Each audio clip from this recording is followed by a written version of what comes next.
This episode of Board Chitless is brought to you by The Game Steward. The Game Steward is an online game store offering Kickstarter board games, out-of-print games, and imported games at reasonable prices. It's time to play. Okay, on tonight's episode of Board Chitless, we are delighted to have Frank West from City of Kings on the show. So Frank West's description on Board Game Geek is very simple. Born in 1986, Frank West is a game designer based in Bristol, England. What are you meant to write for those things? I spent ages looking at different people trying to work out what I was meant to say about myself, and I was like, I'll tell them how old I am and where I live and what my name is. You tick both those boxes then. So, I mean, it's very humble, Frank, you know, given the success of your campaign and everything. Well, let's just get straight down into the questions anyway. First of all, thanks for coming on the show. It's great to have you here. No worries. It's great to be here, Tristan. So, first of all, could you give us some background on your gaming interests, Frank, and what led you to board game design in the first place? Yeah, of course. So I started, as I guess a lot of people who are kind of, late 20s, early 30s, playing a lot of video games when I was a kid. I grew up on video games. I went through all the various consoles from the kind of early Nintendos all the way up to the modern stuff. And I used to play a lot of consoles, and I did a lot of online gaming. I played a lot of kind of MMORPGs. And then one day, one of my friends kind of started introducing me to some board games. And I'd always touched on board games in some way or another. I'd played Risk quite a lot at university. I did some Magic the Gathering for a while, which I really enjoyed, but I never really knew about kind of the full modern kind of board gaming world. And then we started doing these kind of video game / board game nights, which kind of alternated every week. So one week was video games, the next week was board games.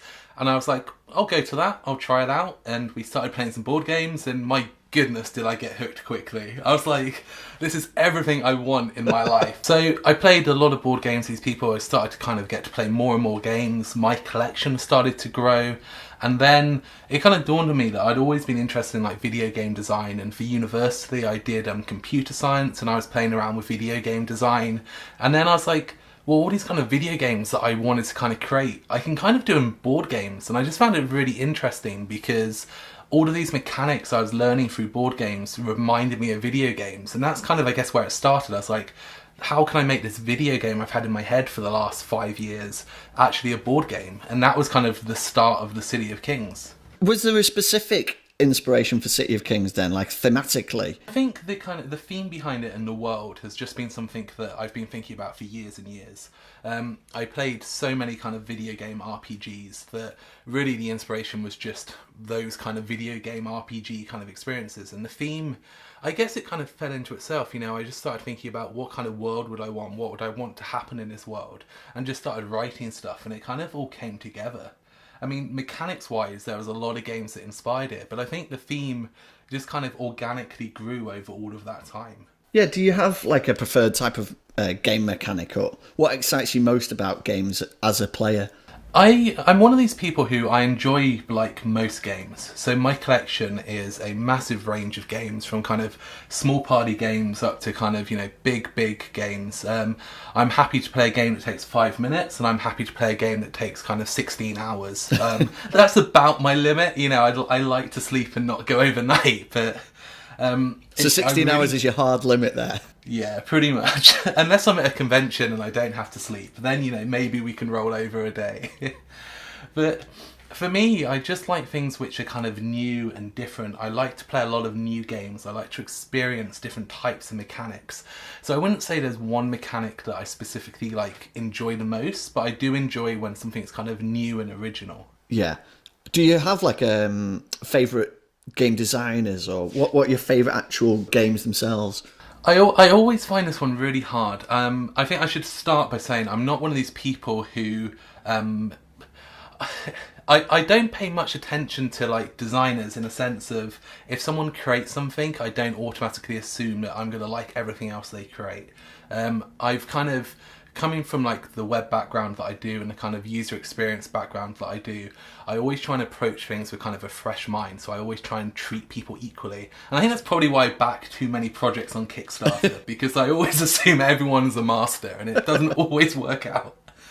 But I mean, game wise, I'm a big fan of Eclipse. I play Eclipse quite a lot, and I really do enjoy Eclipse. Yeah. I really enjoy Innovation as kind of a two-player game, as like a smaller kind of experience. And I'm a big fan of things like Ultimate Werewolf. You know, I really like that kind of psychological kind of discussion and kind of deduction kind of side of things. Recently I've been playing a lot of Feast for Odin and Terraforming Mars, and I very much enjoy both of those games, which are obviously slightly bigger kind of thinky games. But as you can probably tell, kind of it really does range, and it really depends on my mood. Yeah, there's a broad selection there, and I'm definitely with you on a few of those titles. Eclipse is one of my favourites. I definitely give that a 10 out of 10. We'll have to play that at some point. But yeah, coming back to your specific story, so let's talk a little bit about your Kickstarter. For a first-time Kickstarter, City of Kings was a staggering success, pulling in over £280,000. And this might surprise some people, but having talked to you, Frank, directly before the Kickstarter about your preparation and the time and the cash you invested in the project, there's far more to your story, I feel, than it being an overnight accidental success on Kickstarter. Because in a nutshell, you really did your research. Could you talk to us more about how you did that and how you came to Kickstarter so prepared? Yeah, of course. I mean, it's always one of these difficult things, and I'm gonna, like, you know, I could talk about this for hours and hours, and not to kind of self-promote too much, but I'm gonna start up a YouTube series to try and talk about this soon, because there are so many different kind of individual points. And for me, I spent over a year, I mean, it's hard to know exactly how long, but it was somewhere between 12 and 24 months just researching Kickstarter and learning the industry and the kind of the model, and trying to understand what I needed to do and where I needed to do it.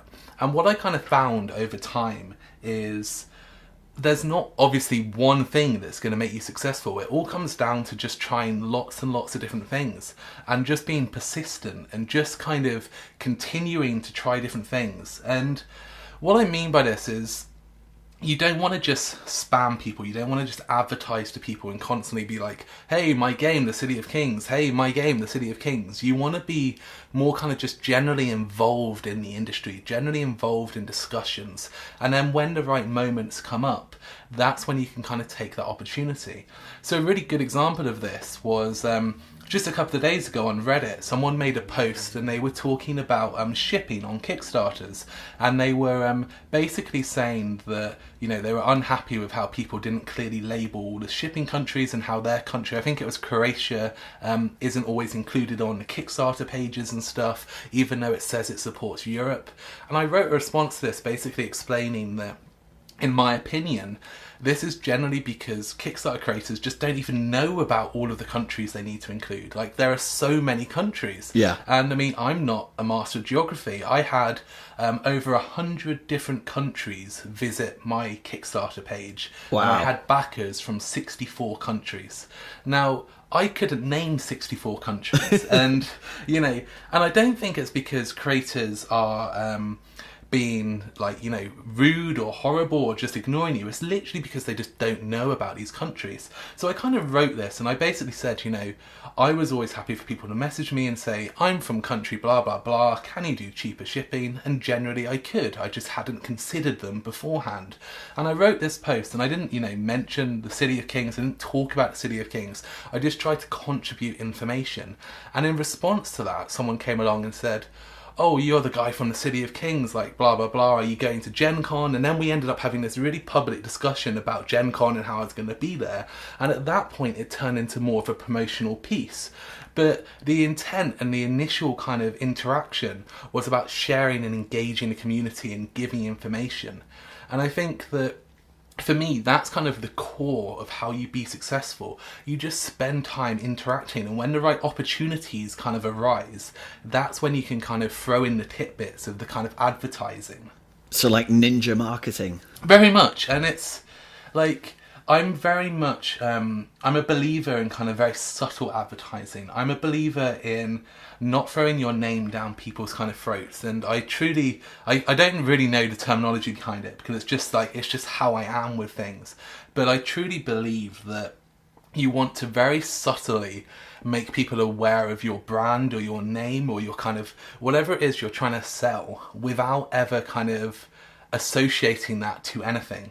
So what I mean by that is there are a lot of places on the internet where I talked about the City of Kings, or the City of Kings was brought up, but I never told people what it was. I never implied the City of Kings as a game, blah, blah, blah. I just, dropped it into conversations, dropped it into sentences, kind of with that assumption that people knew what it was, even though I knew they didn't.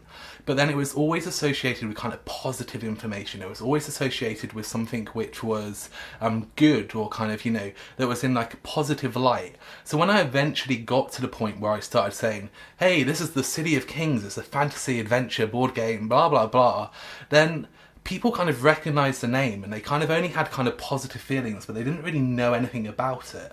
So it was kind of this like long-term plan of just slowly introducing people, getting people on board with kind of this concept and this idea before kind of ramming it down their throats. Yeah, so you'd almost pre-established your audience basically by, as you say, subtly promoting it along the way. Exactly, and it's hard. It's not like there's just, like, as I say, one single thing that can do it. But over time, it just kind of, it paid off. And as you say, like, the Kickstarter campaign did really well. And we funded in 3 hours. And, I was still going through my to-do list of things I need to do when we go live by the time we funded. And I know, there's a lot of Kickstarters out there that fund quickly. But we were asking for a lot of money.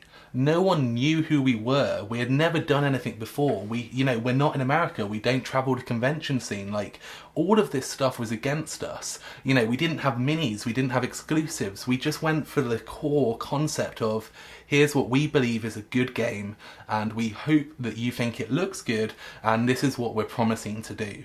And, the kind of the core fundamentals of what I think Kickstarter games should be about. And to fund in like 3 hours was just unbelievable, and I truly don't know where all the people came from, but all I can believe is it's that silent majority that over all of that time we're just kind of seeing all of these messages and seeing all of these interactions and kind of being brought on board, but never kind of engaging or interacting with that. You mentioned there the core fundamentals. Is there, I know there's not a magic bullet, but what sort of single hot tip would you give to first-time designers or publishers looking to use Kickstarter as a platform? Because obviously there's lots of people out there trying to get their games noticed and get the games published, and it's a daunting prospect to approach, to jump on Kickstarter and hit launch on your project. What sort terrifying, isn't it? And and even the launch button. Which one is the launch button? I mean, even that's not clear. You just look at the screen, you're like, is this going to launch my project, or is this going to submit it to review for 3 days? And you've told everyone you're going live at 6 o'clock, and you've got no idea what button to press. I mean, well, that'd be a great tip to start with, wouldn't it? Like if we did a screenshot of the process so that people could see exactly when, which button you press that sends it actually live. But so just for anyone who isn't aware and isn't kind of familiar, Kickstarter, when you put a project on there before you go live, they basically tell you there's going to be a 3-day kind of review process where they look over the project. But in recent times, my understanding is they've started to kind of automate that a bit. So whilst you used to have to kind of submit to it, now you kind of just get ticked off straight away. But the buttons kind of aren't clear. And you look at this button and it leads you to believe that pressing that button is going to submit you to the review process. But actually it's kind of, that's the button that puts it live. And you look at it going I feel like this is going to put my project live. But it says that I need to submit it to review, and you kind of, I think everyone asks everyone every single time, is this the button? Is this the one I press? And it's awful. Well, it's definitely one of the pitfalls to look out for with Kickstarter specifically, is knowing whether or not you've actually gone live, especially if you've set yourself up for a live launch. Oh my goodness, yes. What other pitfalls are there for designers and publishers on Kickstarter, do you think, to look out for? I think that people need to be honest. People need to just, one of the things that made my project kind of successful was just the interaction I had with the community, the conversations, and the fact that I just respond to everything, and whether it's positive or negative, I still take that time to kind of respond. And I think that one of the pitfalls people have is they just don't respond to things quickly. If you look at the comment section on our Kickstarter campaign, we had thousands and thousands of comments. We had so many people interacting and talking and discussing, and that's what brought in more backers. More people saw that interaction, they saw that positive kind of comments.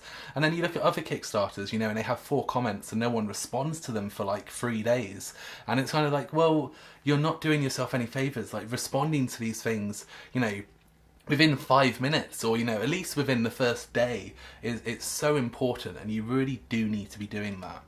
And I think, like, there's so many little things. I mean, obviously your page, you know, it needs to look good. You don't need to have huge amounts of artwork. You don't need to have a completely finished game. But what you do need to have is something that looks good, something that looks professional. And even if you're just showing them like 4 pictures, make sure those 4 pictures look good. If you're going to have, you know, 100 pieces of art in your game, but you've only paid for 5 of them, that's fine. You don't need to lie about it. You don't need to show, here's 95 kind of hand-drawn things and here's the 5 final ones. Just kind of present it in a right way and just kind of be honest about that situation. Cool. Yeah, good tips there, I think. And so, I mean, how has the process gone for you in terms of Kickstarter as a whole and producing the game? Because you're in the middle, well, you're still in the process, right, of getting City of Kings produced. So what sort of lessons have you learned for future productions? What would you do differently if you would do anything differently? I think I would move my office and my house closer together, because, or move into my office entirely. I feel like one of those 2 things would certainly be the biggest difference. I mean, I think that, I mean, for me, my Kickstarter campaign, I spent a lot of time preparing and planning, and everything that happens after that I've researched, and I've got a strong understanding of how big kind of projects and products kind of come together. So there's not been anything that specifically surprised me or anything that's kind of tripped me up yet. I'm sure, you know, we've still got a long way to go because there could still be problems. But I think that one of the strangest things, I guess, which is something that I don't think anyone ever talks about, at least I've never heard anyone talk about it, is editing. Now, we all have rule books, we all have copy, and I mean, I'd love to know your experience of this, Tristan, but like, just getting people to proofread and edit your kind of stuff just seems to be like the hardest thing on earth, because I have had so many editors going through so many documents for me now, and yet every single one comes up with 500 new issues that the previous ones didn't come up with. Yeah. And it's just like, I feel in my head like, you know, the English language, there's no black and white. There's just so much kind of blurriness that the editors just go back and forwards, and it all comes down to personal preference, and you have to get to a point where you just go, well, it's good enough. But I don't know, I mean, what's your experience of that been? Have you had kind of editors or anyone kind of working on your stuff? Absolutely, Frank. I think the process of designing a game and writing the rules are 2 completely different art forms, and I think this has been proven out by my first game, Landing Gloom of Kilforth. I hired a professional editor, Patrick Brennan, who now works for Fantasy Flight, and gave him my shoddy version of the rule book, and he went through it with a fine-tooth comb and closed all the gaps and all the, you know, the errors and everything. And the result of that is that the rule book that we have now is comprehensive but wordy. So there are people who get on with it and who recognise that it covers pretty much every outcome you could want, and then there are other people who are put off by it because it's too dense or it's too wordy. And so one way or the other, you're gonna, with a semi-complex game like mine, and like I'm assuming City of Kings is going to be, you're going to have people ask rules questions. There are going to be thousands of rules questions, even if it seems like the most obvious thing in the world to you. To the person who's playing the game, you know, who's blindly opening it for the first time, it's going to be an overwhelming experience trying to digest all of that. And it seems like part of it can be allayed by having a professional, like a watch it played type video, you know, to go through it for the people who don't get on with rule books. But at the end of the day, I think you've got to hand it over to an editor, a professional editor who's done it before, who's got lots of experience, and just put it into their hands and trust for the best. I think if you bring on lots of different people, you're going to get loads and loads of different opinions, and you might find yourself chasing your tail a little bit, or ended up with a 100-page rule book. At the end of the day, to complete these projects, you have to at some point draw a line under it and just say, that's got all the rules in it. You know, if there are going to be problems, we can do an FAQ. You know, you're the kind of person, Frank, who's very interactive with the community. So you'll be on hand to, help field those kinds of questions as well. But, who am I to answer this? I've got one game out there, and rules problems are part of the process, I think. So I don't think there's any, silver bullet answer to that question, unfortunately. You just have to make sure that you do the best that you can, give lots of clear examples, lots of pictures and images to go with the rules to try and explain them, and get it out to the players. A lot of people won't want to look at the rules until they've got the game in front of them, but there's quite a few guys who will be willing to go through them, before the game arrives, and flag up things that are going to be unclear or uncertain. I think that's one of the... I would say, when you asked me if there'd been any surprises, I would actually say that's probably been the surprise that I wasn't expecting, is the amount of people who want to read your rulebook before they buy the game. Like, I know people do it, but I never imagined it would be so high. And to give you an example of this, when I was at UK Games Expo, I actually took a box of rulebooks with me. The reason for this is when I did my prototype printing, I wanted to get my rulebook printed, and the printers, I think they had a minimum order of 100, and I didn't need 100 rulebooks. I only needed 4 because I only had 4 copies of the game. And I was like, I'll take them to the Games Expo and I'll put them on the side, and then people who come over can read them, and if they've got questions, we can go through them and stuff. And we ran out. Like, seriously? Literally, the amount of people who came up and said, can we take a rulebook? Can I take a rulebook? It just blew my mind. Like, I mean, obviously, like, it makes sense, you're about to spend a lot of money on a game, learning it beforehand and making sure you want to play that game makes sense, but I would never take a rulebook from a stand at a convention, and that really blew my mind, like, to a point where I think in future, like, I will actively take a stack of rulebooks with me, because they're not that expensive, and if people want them, then fantastic, that's a great way of getting your game in front of people. I think it's also a vote of confidence, Frank. If you've got the completely developed rule book, or the first pass at the rules in place already, then people are confident then that you've done the groundwork, because I think a lot of people have been stung by backing games on Kickstarter, receiving them, playing them, and perhaps realising that not everything's there, or that the rules are rushed, or haven't come together as well as they expected. And so people perhaps look for the rules being in place before they want to get on board with the game. And I think that's hugely important. So, maybe you're on something there. Get the rules out first. Get people learning how to play the game completely before it arrives. And you're spreading the word that way. It certainly feels like, again, another one of those little things that you can do. Because I put my first draft of my rulebook out, I don't know how long ago. I mean, I'm going to say like a year. I don't think it was quite that long, but it was getting on for that. And the amount of people who have fed into that over time, and the amount of people that have commented on it and interacted with it and maintained a communication, a channel of communication with me because of that, and gone on to the back of the game. I know when you put your rulebook out there and you put stuff out there and no one knows who you are, it's heartless, it's horrible because no one responds, you're ignored, but there's always people. And I think that, like, the first video I'm planning to do on my kind of Kickstarter series, other than the introduction, is going to be called Everyone Needs a Patrick.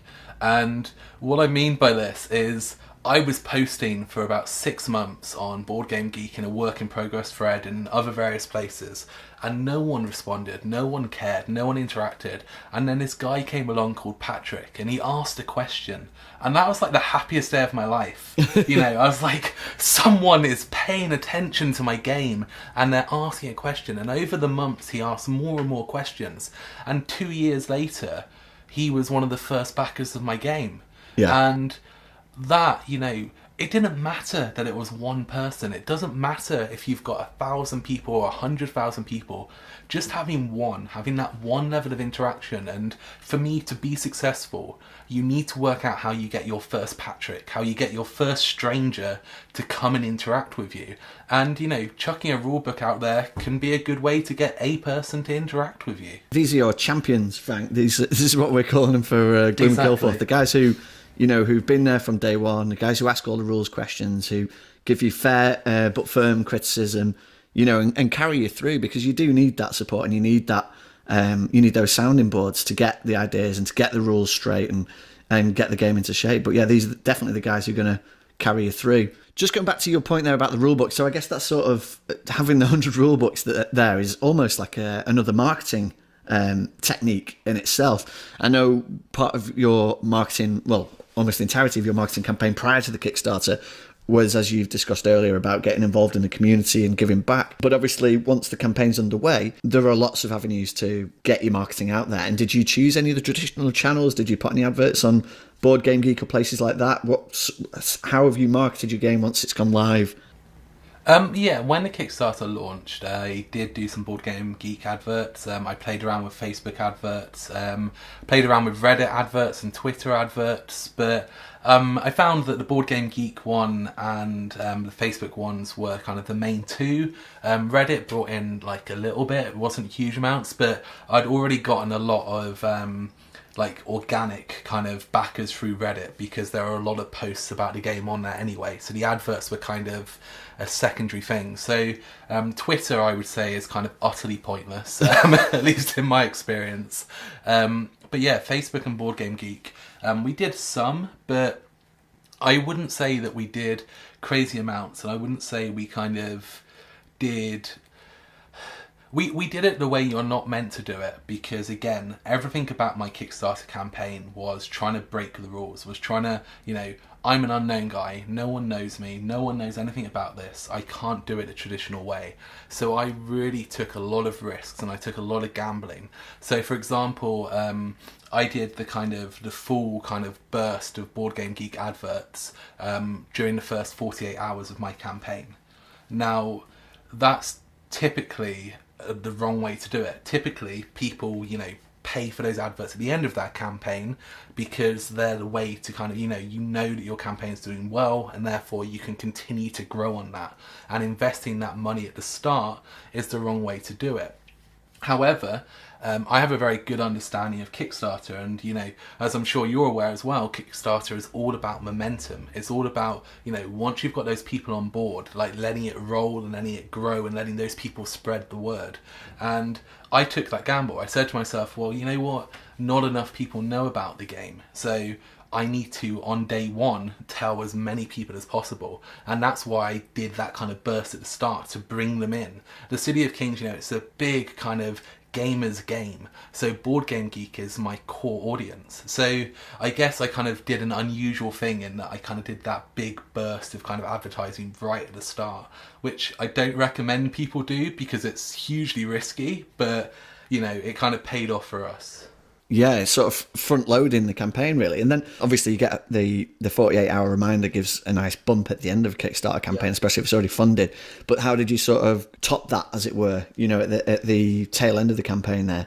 So everything after that really was kind of pretty organic. Like, we had a few little bits of adverts here or there, but I would say 90% of the money we spent on adverts was in that first 48 hours. Because I'm crazy, and like I say, everything I did was completely against the traditional way.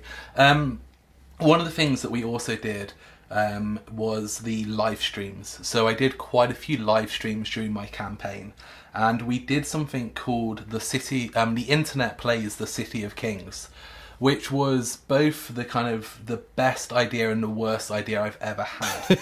And for anyone who didn't watch it, which I assume is the majority of people, I set up the game, and the City of Kings is a cooperative game, and I set up 2 characters, and I basically got the audience to do every single action of one of the characters. So every single turn, every single decision they had, I asked them to vote on what they wanted to do. And over the course of about 4 hours, I had 300 people discussing and planning and architecting this adventure through the game. And we got to the end, and it went very smoothly. But obviously, it's hard, it's really difficult because you've got to keep the game flowing, you've got to make it interesting, you're silent, there's no one else there with you, there's a delay on the internet, and every single action and turn you need to wait 20 seconds for them to respond. So it was really, really difficult, but we had the biggest boost of sales during our campaign on that day. like we had huge amounts of people jump on board because they got to feel like they played the game. They got to feel like they experienced the game. And was this using Kickstarter Live, or was this on Facebook Live? So this one was actually on YouTube. I'd set it up using YouTube, and we did do a Kickstarter live stream as well. But the Kickstarter live stream was much more of me walking through things and talking about things. So I kind of set up an overhead camera and was just showing everyone each piece and talking about the journey and the creation and answering every question they had. So that wasn't about playing. And that also gave us a really good boost. And I think that in future campaigns, I would probably plan to do something like that once a week. Wow, it's a big time investment, but obviously, like you say, it paid off if you got that sort of natural boost from the backers there. As I'm sure you know from backing campaigns, the hardest thing is to know whether or not you're going to enjoy the experience of playing that game. And doing the live streams allowed people to kind of experience playing the game in a way that you can't really do unless you physically have the game in front of you. And I know there's kind of digital playing and all of this, but it's still not giving you that kind of adventure. It's not giving you that experience. And as I'm sure you're familiar with kind of your conventions, you know, when you're sat at a table with a stranger teaching them your game, you know, there's such a connection, and you can really bring them on board, and you can help them understand it, and you can see what they're liking and what they're not liking, and you can address their concerns. And by the end of that experience, you know that they're going to get the genuine kind of overview of your game. And the live stream kind of allows you to do that with 1,000 people at the same time. Yeah, that can't be understated, that sort of one-on-one contact with the players there, like you say, at conventions. It's unbeatable, really, isn't it? Because that's where you can pitch directly and, you know, get it into the minds, your idea of the game and everything. Did you use video reviewers of your games? Yeah, so again, I took the wrong approach to this, but the right approach for me. So there's a few different ways of handling reviewers and previewers, and I think the common approach is to contact lots of people and to, you know, make as many prototypes as you can afford to do, and to then ship them out and hope that some of them do videos. That seems to be like the standard for a lot of people who are new into the industry. For me, I printed 2 copies and contacted 2 people and based my entire campaign's success around those 2 people doing it. Which was a little bit scary, but at the same time I'd spent 12 months like building a relationship with those people to make sure that I was confident it was going to happen. So, of which those 2 people were Man vs. Meeple and Rado. And Man vs. Meeple I chose because they are what I would consider the best in the industry at visually showing beautiful games. And Rado I chose because I believe he's the best in the industry at teaching people a game through playing the game and sharing that experience. And I felt that through Rado showing the game and Man vs. Meeple kind of showing the artwork and the kind of the beauty of the game, that gave me both sides of the coin. And I didn't need anyone else. And I focused on producing 2 very high quality prototypes. The prototypes for the City of Kings cost nearly £500 each. Wow. So they were very, very expensive. And so I took that gamble, and rather than printing, you know, lots of them for kind of cheap, I went that way. And again, it's all about kind of having a plan, you know, to saying to yourself, what is it that I need to have happen?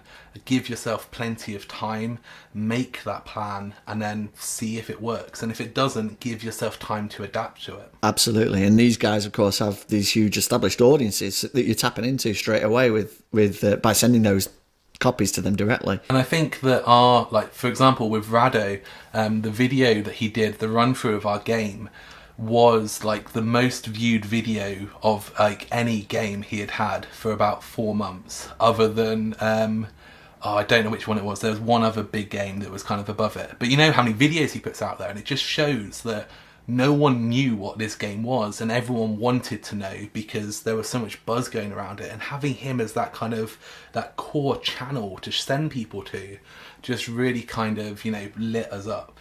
The next question is going to sound loaded, Frank, because to non-Kickstarter designers, it's different context entirely. But what are your thoughts on Kickstarter as a platform for developing new games? I mean, you'd have to be a little bit objective and zoom out a bit here. Is it a good thing for the industry? Is it? Yeah, I think that Kickstarter is a good thing in the industry. Is it something you'll always use, do you think, Frank? Well, I guess just before I answer that, I would say that I wish there were other options. I don't think that Kickstarter being the only good option is good for the industry. And I feel like there is a lot of kind of underworkings with Kickstarter that a lot of people kind of aren't aware of kind of publicly.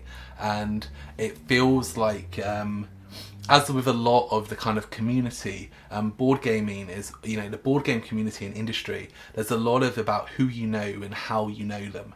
And that's fine, it's great that we kind of have such a kind of community kind of driven thing. But I feel that Kickstarter kind of brings that on board a little bit. And I feel that it's very unfair for a lot of new creators and a lot of new people that they kind of, because they're not in the industry, it kind of gives them that disadvantage over some of the other companies and people that have been around for a longer time. So, that said, I do like Kickstarter and I do think it's good, but I feel like having competition would be good. And unfortunately, Indiegogo and the other kind of competitors just aren't at that level where they can compete yet. Yeah, agreed. And also, within Kickstarter, it's almost like a self-fulfilling prophecy. I don't know about your stats there, Frank, but a lot of backers come from Kickstarter itself, from searching through tabletop games and everything. So, yeah, it's sort of... it could do with some more competition. And I think there's much to be said about the user interface as well, but that's a whole different story. Completely. And that's the problem. No competition means that there's no requirement for them to do a better job. And whilst they are improving it, competition would help them improve it more and for us all to kind of benefit from that. Yeah, keep them on the toes. So can you tell us anything about, it might be a little too early to say, but forthcoming games and future projects? I know you're obviously deep in the development of City of Kings at the moment, but what's the future hold for Frank West? So actually, what's really interesting is as of tomorrow, the last file for the City of Kings will be at the printers, and as of Monday next week I will be working full-time on the next game outside of managing shipping. So awesome. That's pretty exciting. That's the biggest highlight of my life pretty much, because suddenly I can sleep again and start working on something new and exciting. And there are so many ideas and so many games, and I've made so many prototypes over the last kind of year and a half of all these different games, and I'm pretty kind of solid on what the next one's going to be. But it still could change, because now it's got to transition from a prototype that I enjoy to a game that I think the world wants, and that's a big ask. It's kind of when you have to make that decision between, am I designing a game that I want, or am I designing a game that I want and other people want? And I feel that now this is my second game and I want this to become my career. I need to think slightly more about kind of what other people would enjoy as well as myself. As the City of Kings really was just the game I wanted, and luckily other people wanted it too. Well, you mentioned there you want this to be your full-time career. Do you have a job outside board gaming?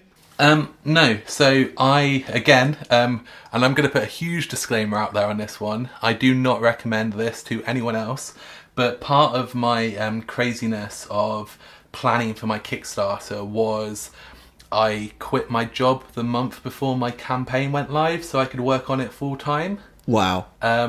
So that was a bit of a gamble. And when I say quit my job, I mean I ran a company and had some very large clients, and it was a very successful company, and I shut down the company and got rid of all of my clients. So in some ways it wasn't just quitting a job, but kind of throwing away everything I'd spent the last 10 years building.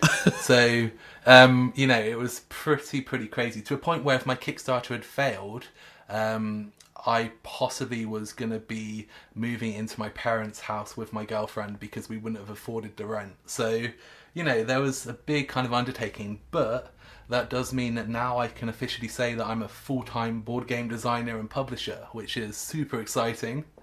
and scary because this next game actually has to be good. Which isn't to say that the first game isn't. No, not at all. That's an incredible story, Frank. That's a real representation of fortune favouring the bold there. But I'll probably reiterate your point there that it's not the advice you'd like to give out to everybody to go quitting their jobs and jumping on Kickstarter. But I think I don't want to avoid your question about the next game. So in regards to the next game, for me, I take a lot of my inspiration from Blizzard, who are a big video game company. And Blizzard are the creators of Warcraft, Starcraft and Diablo and other things. And I'm very much of the mindset that I want to create a series of IPs and to create a series of games and books and other such things within each of those IPs. So the City of Kings to me is not a board game. The City of Kings to me is, it's Lord of the Rings, it's Star Wars, it's Warcraft. When you say those things, they're not a book, a film, a game, a story. They're just a combination of a world that's made up with these things. So for me, my next game, and I believe the next game after that, but it's not set in stone, will all be within the City of Kings universe. And then the next game after that will introduce a second IP.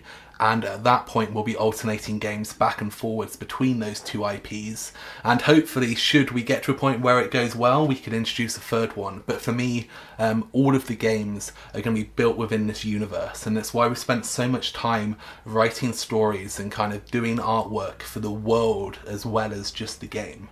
And whilst the City of Kings is about this kind of destroyed world. So the City of Kings, everything's been kind of destroyed, everyone's been killed, a few people have survived, and they've retreated back to the City of Kings.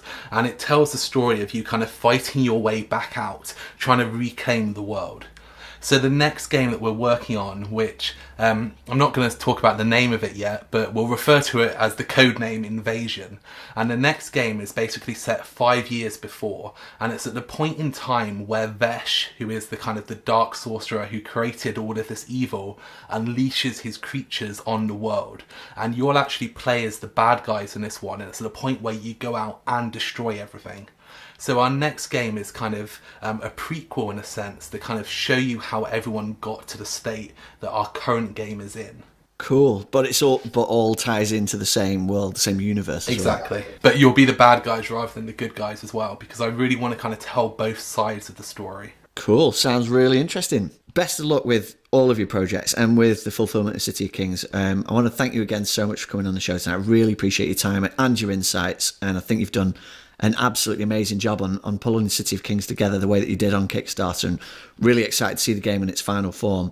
And hopefully, maybe in a future show we'll get you back and you can talk about Invasion or whatever the title may be, and also tell us a little bit, about how City of Kings finally went in after the fulfillment process and everything. No, that would be great. But once again, Frank, thanks so much for coming on the show. I really appreciate your time. And no, thank you for having me. It's been great here chatting with you, Tristan. Thank you.